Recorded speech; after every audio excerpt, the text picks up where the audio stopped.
Okay, dito naman tayo sa isang fun run activity na dapat ninyong abangan ngayong Marso. Layunin nitong ipakita ang lakas ng mga kababaihan at matulungan ng mga bata na magkaroon ng scholarship. Panoorin po natin ito.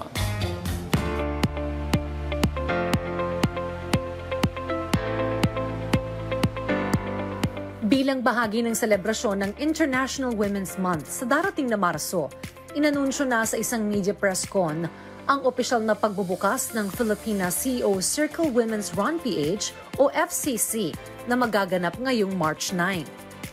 Ang FCC Women's Run PH ay isang fun run activity sa paunguna ng isang private group na layuning ipakita ang lakas ng pagkakaisa ng mga kababaihan at tulungang mabigyan ng scholarship ang mga mag-aaral.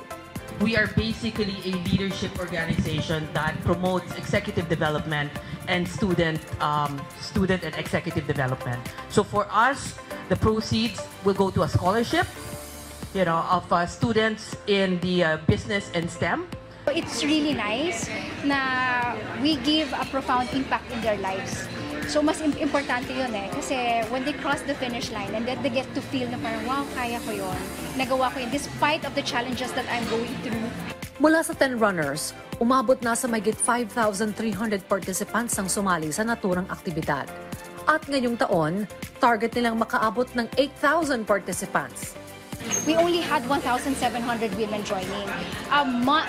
Few months after when we launched the first International Women's Month na event natin, which is FCC Women's Run PH last year, we were able to reach 5,300. Ang FCC Women's Run PH ay hindi lamang isang aktibidad, kundi ito ay upang ipagdiwang ang kanilang tapang, lakas, tagumpay at pagkakaisa.